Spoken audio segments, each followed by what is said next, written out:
네, 여러분 안녕하세요. 자, 이 리플과 스위프트 간의 본격적인 패권 전쟁이 시작이 되었고, 코인베이스는 XRP를 어떻게 견제하는 모습들도 보여주는 상황에서 모건 스탠리는 최근에 보고서를 통해서 리플이 기존 스위프트 시스템을 흔들 수 있다고 전망하면서 투자들의 기대감도 커져가고 있는데, 관련돼서 대응 방법과 어떤 이슈들이 있는지 함께 살펴보도록 하겠습니다. 영상 시작에 앞서서 여러분들께 이 시그널 지표를 소개시켜드리고 싶은데, 매일 보면 간단합니다. 먼저 이 시그널 지표를 여기 트레이딩 뷰에 적용해 주시고요. 이 시그널 지표가 시그널을 말해주는 대로 롱 시그널, 여기 써있죠. 롱 우세라고 뜨면 가격이 오른다는 뜻이니 매수로 진입하시면 되고요. 반대로 숏 시그널이죠. 숏 시그널이 뜨면 가격이 하락한다는 뜻이니 매도로 진입하시면 되겠습니다. 자, 그래서 실제로 저희 텔레방에서는 평일이고 주말이고 가리지 않고 이 시그널이 시키는 대로 바로 타점 공유가 나가면서 보시는 바와 같이 이렇게 다양하게 저희는 수익을 올리고 있고, 저희 시청자 여러분들께서도 이 시그널 지표를 적용하셔서 수익 내셨으면 하는 마음으로 무료로 공유해드리고 있으니까요. 이 시그널 지표를 나도 테스트해보고 싶다 하시는 분들께서는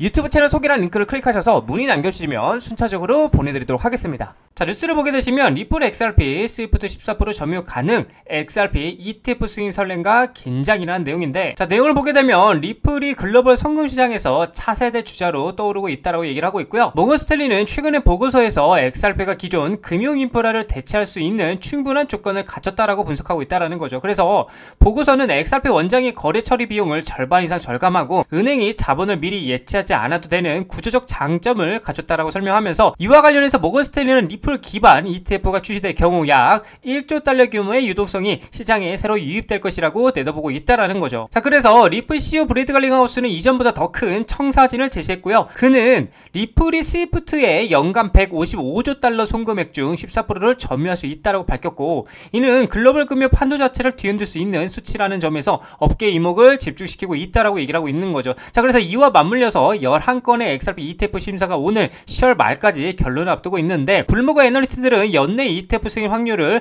95% 전망하고 있고요. 업계에서는 XRP가 규제 승인이라는 마지막 관문을 넘을 수 있을지가 주목을 하고 있다라는 거죠. 자, 그렇다 보니까 앞으로 이 리플의 기존 스위프트의 거래량을 무려 14%를 차지할 것이라고 전망하는 부분에 대해서 좀 더 세부적인 말씀을 드려보자면, 자, 뉴스를 보게 되시면 모건 스탠리 리플 XRP 1조 달러 유입, 스위프트 대체 가능성이 전망되고 있다라고 얘기를 하고 있는데, 자, 내용을 보게 되면 월스트리트의 거대 투자 은행인 모건 스탠리가 최근에 보고서를 통해 리플이 국경 간 결제 시장에서 최소 1조 달러 규모의 유동성을 확보하며 기존의 스위프트 시스템을 흔들 수 있다라고 전망을 하고 있는데, 모건 스탠리의 이 같은 전망은 특히나 더 빠르고 효율적인 거래에 대한 시장의 요구가 커지면서 리플의 기술력이 주목받고 있다라고 분석을 하고 있다라는 거죠. 자, 그렇다 보니까 모건 스탠리의 보고서 중 일부 내용은 시장 전문가들 사이에서 큰 화제가 되고 있는데, 자, 암호화폐 전문 매체는 모건 스탠리는 보고서에서 리플의 XRP 원장 기술이 기존 결제 방식에 비해 처리 비용을 최대 60%까지 절감할 수 있는 잠재력을 가졌다고 강조하고 있다라는 거죠. 자, 그래서 XRP 원장 설계는 은행이 거래를 위해 미리 자금을 예치해둘 필요가 없도록 해 은행 자본을 확보할 수 있는 이점을 제공한다라고 주장하고 있고요. 이는 XRP가 진정한 브릿지 통화죠. 브릿지 통화로 채택될 경우 금융 시스템에 큰 변화를 가져올 수 있다라고 시사하고 있다라는 겁니다. 계속해서 리플 네트워크에 유입될 유동성 규모에 대한 의견이 분분하지만, 모건 스탠리 전문가들은 올해 리플 기반 상장 지수 펀드가 성공적으로 출시될 경우에 1조 달러 규모의 시장 유동성이 추가될 것으로 예상하고 있다라는 겁니다. 그래서 이 정도 규모의 자금 유입은 XRP 원장이 기존 금융 시스템을 뒤집기에 충분한 동력이 될 수 있다라고 평가하고 있다라는 거죠. 자, 그래서 CEO인 브래드 갈링 하우스는 더 나아가 리플이 스위프트의 연간 거래량인 155조 달러 중 14%를 차지하게 될 것이라고 낙관적인 전망을 내놓고 있는데, 그래서 현재 11개의 XRP ETF 신청이 SEC의 결정을 기다리고 있고요. 블룸버그 분석가들은 2025년 10월 말까지 진행될 가능성을 95%로 보고 있다라는 겁니다. 한편 스위프트도 경쟁사 기술에 대한 관심을 보이며 2025년 4분기 리플과 헤데라를 포함한 블록체인 기술 자체 플랫폼에 테스트했다고 인정을 했고요. 그러나 스위프트 최고 혁신 책임자는 최근 리플랩스의 법적 소송 승리를 평가절하하며 소송에서 살아남은 것이 곧 회복력을 의미하지는 않는다라면서 중립적이고 공동의 거버넌스가 회복력이라고 비판적 입장도 보이고 있다라는 거죠. 그럼에도 불구하고 스위프트의 XRP 헤데라 테스트 결과는 적어도 2025년 11월까지는 공개되지 않을 않을 예정이고요. 이 시기는 XRP ETF 승인 결정 시기와 맞물려 있고요. 만약에 ETF가 승인이 된다라면 리플은 주요 법적 장애물을 완전히 제거하고 새로운 국면을 맞이하게 될 것으로 예상하고 있다라는 거죠. 자, 그래서 모건 스탠리 같은 경우에 계속해서 리플의 긍정적인 전망을 하고 있는 상황에서 그에 반대로 코인베이스는 본격적인 패권 전쟁을 알리고 있는데, 이러한 상황에서도 리플과 코인베이스가 정면 충돌을 하면서 가상 암호화폐 스위프트 결제망에 대해서 삐거덕거리기 시작을 했는데, 자, 내용을 보게 되면 리플, 코인베이스 정면 충돌, XRP를 8억 개의 비밀 매도를 했다라는 겁니다. 자, 그래서 암호화폐 업계에 따르면 코인베이스가 보유 중인 리플의 XRP 지갑수가 급격히 줄어들었다라고 얘기를 하면서 한때 970만 개에 달하던 XRP를 보관하던 콜드 월렛은 현재 단 10개만 남았고요. 보유량 역시 83%가 급감한 것으로 확인이 됐다라고 얘기를 하고 있는 거죠. 자, 그래서 이와 관련해서 암호화폐 투자자 스턴드루는 매도 물량의 72%가 유동성이 낮은 시간대에 집중됐으며 여러 지갑을 통해 매도 흐름을 위장했다고 분석을 하고 있고요.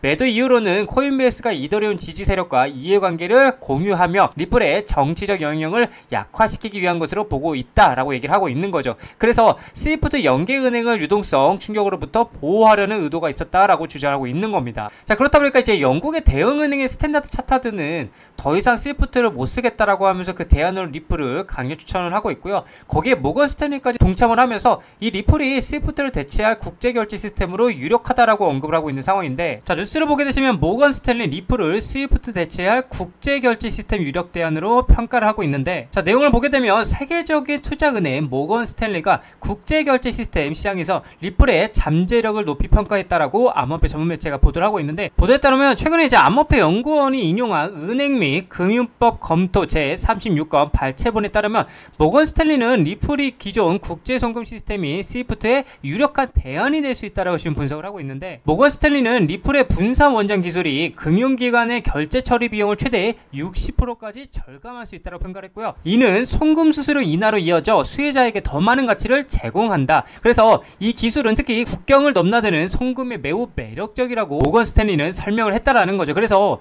리플 네트워크는 XRP를 활용해 유동성을 확보하고 통화간 가교 역할을 수행한다라는 겁니다. 이 덕분에 은행들은 사전에 자금을 예치할 필요 없이 즉각적인 국제송금이 가능해져서 자본 효율성을 높일 수 있다라고 얘기를 하고 있는 거죠. 자, 계속해서 모건 스탠리의 분석에 따르면 리플의 기술은 결제 시간을 대폭 단축하고 거래 속도를 높이며 사기 위험을 완화하는데 탁월했다라고 얘기를 하고 있고요. 이러한 장점은 리플이 국제 금융시장에서 매우 유리한 위치를 점하는 이유라고 모건 스탠리는 얘기를 하고 있는데, 특히 주목할 만한 부분은 모건 스탠리가 리플을 스위프트를 대체할 잠재적 대안으로 평가했다는 점이에요. 자, 그래서 스위프트는 50년 이상 국제금융 시스템의 중추 역할을 해왔지만 느린 처리 속도와 높은 수수료 문제로 비판을 받아왔다고 얘기를 하고 있어요. 그래서 일각에서는 이제 리플이 스위프트를 완전히 대체하기보다 보완하는 역할을 할 것이라고 주장을 하고 있고요. 그러나 이제 현재 여러 은행들이 블록체인 기반의 대체 시스템을 시험 운영하는 사례가 늘고 있고, 리플이 기존 금융 인프라의 새로운 변화를 가져올 것이라는 기대감이 커지고 있다라는 거죠. 자, 그래서 SEC와의 법적 분쟁을 종결하면서 기술 및 시장 잠재력에 대한 관심이 다시 한번 불붙었는데,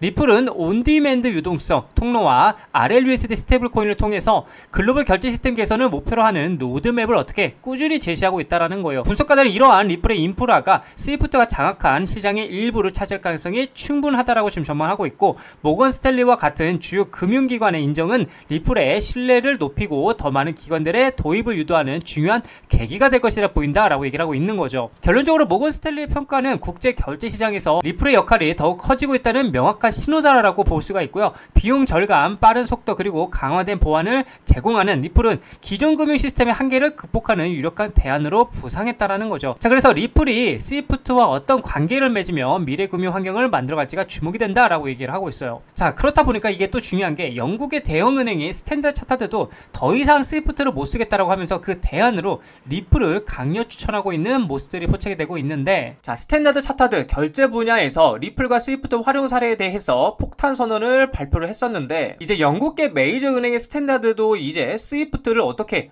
못 쓰겠다라고 하면서 이 XRP가 훨씬 빠르고 싸다라고 얘기를 하고 있고요. 이게 단순한 기술 비교가 아닌 실제로 XRP를 활용해서 테스트를 해본 결과 무역 금융부터 국경 간 실시간 송금까지 실제 은행 시스템 안에서 이 XRP를 테스트를 해보았는데, 그 결과 이 리플은 뭐다? 찐이었다. 진짜였다. 라고 얘기를 하고 있는 거예요. 이게 무슨 말이냐? 기술력을 인정한다라고 얘기를 하고 있는 겁니다. 자, 그리고 또 중요한 게 뭐냐? 실제 미국 결제 시스템에 리플이 채택되면서 본격적인 제도권 진입에 맞이를 했는데, 자, 그렇다 보니까 지금 스위프트와 리플 경쟁에서 협력자로서 전환점을 맞이했냐라고 얘기를 하고 있는데, 수년간 이제 스위프트와 리플 간에 1만 1000개 이상의 금융기관을 아우르는 방대한 네트워크를 자랑하는 이 스위프트는 이제 오랫동안 은행 간 통신의 표준으로 군림을 해왔습니다. 반면에 리플은 리플렛과 온디맨드 유동성, 그리고 솔루션을 통해서 XRP를 활용, 사전 자금 계좌 없이도 즉각적인 유동성을 제공하는 실시간 블록체인 기반 솔루션을 선보이면서 기존 시스템의 도전장을 내밀었다 이거죠. 자, 그래서 반코드의 발언은 이런 역학관계가 경쟁에서 협력으로 전환될 수 있음을 시사하고 있고요. 그는 항상 상대를 무너뜨릴 필요는 없다 그러면서 상대가 당신과 함께하도록 충분히 겁을 주면 된다고 언급을 했다라는 거죠. 리플의 기술 발전과 그리고 금융기관 네트워크 확장으로 인해서 스위프트와 같은 거대 기업조차 협상 테이블로 이끌어낼 수 있는 영향력이 커졌다라고 강조하고 있다라는 거예요. 그러니까 이 리플을 인정하고 있다라는 거죠. 자, 그래서 XRP 기존 금융 시스템의 비효율성을 해결할 열쇠라고 얘기를 하고 있어요. 이 XRP가. 자, 리플의 핵심 가치는 XRP를 브릿지 자산을 활용해서 실시간 국경과 결제를 가능케 하는 능력이 있다. 특히 ODL 솔루션은 고가의 노스트로, 보스트로 계좌를 필요로 하지 않아 운영 비용을 절감하고요. 자본 효율성을 개선하려는 금융기관에 매력적인 대안을 제시한다라고 얘기를 하고 있다라는 거죠. 만약에 스위프트가 XRP를 포함한 리플의 기술을 채택한다라면 현재 글로벌 결제 인프라의 고질적인 비효율성의 상당 부분을 어떻게 해소할 수 있을 것이라고 기대가 된다고 얘기를 하고 있는 겁니다. 더욱이 이러한 협력은 기존 금융 컨소시엄이 탈중앙화 디지털 자산을 주류 결제에 공식적으로 수용하는 최초의 획기적인 사례가 될 것이라고 얘기를 하고 있고, 이는 금융산업 절반에 걸쳐 블록체인 기술의 수용을 가속화하는 중요한 전환점이 될 수 있다라고 얘기를 하고 있다라는 거죠. 자, 그래서 스위프트는 아직 이 같은 움직임을 공식적으로 발표하진 않았으나 블록체인 통합에 대한 개방적인 태도를 보여온 징후들이 있었고요. 2022년 스위프트는 체인 링크를 사용해서 서로 다른 블록체인 간의 상호 운용성 테스트를 시작하기도 했었고요. 리플 또한 스위프트와의 대화 및 중앙은행과의 협력을 포함한 파트너십을 확대를 인정했다라는 겁니다. 자, 그래서 반코드의 주장은 아직 추측에 불과하지만 금융의 미래를 형성하는데 더 광범위한 트렌드를 기반으로 하고 있고요. 리플이 미국에서 부분적인 법적 명확성을 확보하고요. 글로벌 금융 업계의 토크나 및 블록체인 기술을 적극적으로 모색함에 따라서 리플과 스위프트 간의 궁극적인 파트너십은 더 이상 불가능한 시나리오가 아니다라고 얘기를 하고 있어요. 그래서 XRP 커뮤니티에서 이러한 발표는 XRP 장기적 유용성에 대한 믿음을 입증하고 있고 대중화의 촉매자가 될 꿈의 실현과도 같을 것이다 라고 얘기를 하고 있는 거죠. 그래서 여러분들 긴 말 필요 없습니다. 우리는 이 리플, XRP, 이 리플의 가치, 그쵸? 가치를 신뢰하고 믿으면서 밸류 인정하면 돼요. 그렇게 계속 우리는 뭐한다? 투자해 나가시면 된다라고 말씀을 드리고 싶습니다. 자, 리플 차트를 보게 되시면 기존의 저희 관점은 변함이 없으나 역시나 4,500원짜리까지는 충분히 열려 있다라고, 즉 이 박스권이죠. 이 4,000원부터 4,500원짜리까지의 박스권 열려 있고, 그 말은 즉 4,500원짜리까지는 다시 한번 리테스트하러 올라갈 가능성이 있다라는 걸 여러분들에게 말씀을 드리는 거고, 결국에는 상승 관점에서는 이제 4,500원짜리를 강하게 돌파하고 4,500원짜리 위에 안착하는 그림이 나와줘야 된다라고 여러분들에게 말씀을 드리고 있어요. 그래서 제가 계속 여러분들에게 말씀드린 거는 이때 상황의 캔들 모양과 지금 상황의 캔들 모양이 굉장히 유사하다라고 말씀을 드리고 있고, 그 말은 무슨 말이냐? 조만간 모멘텀이 폭발하게 된다라면 이때 상승했던 것처럼 똑같이 엄청난 상승이 나와줄 것이다 라는 관점이라는 거죠. 그래서 저는 지금도 만약에 연말까지 계속해서 홀딩을 할 거라면 전 지금도 매수하는 게 늦지 않았다라고 여러분들에게 말씀드리고 싶은 관점이고, 이미 이렇게 많이 올랐는데 지금 사기에는 너무 부담스러운 자리 아닌가요? 라고 물어볼 수 있는데, 그 말도 틀린 말은 아니지만 어차피 XRP가 연말까지 모멘텀을 가지고 상승한다라고 봤을 경우에 지금 자리도 어찌 보면은 저점일 수 있다라는 걸 여러분들에게 말씀드리고 싶은 관점이라는 거죠. 자, 그래서 기존에 매수하고 있던 분들께서는 홀딩을 하시면 되고, 지금 다시 신규로 들어가신다 한들 저는 지금도 늦지 않았다라고 여러분들께 말씀을 드리고 싶습니다.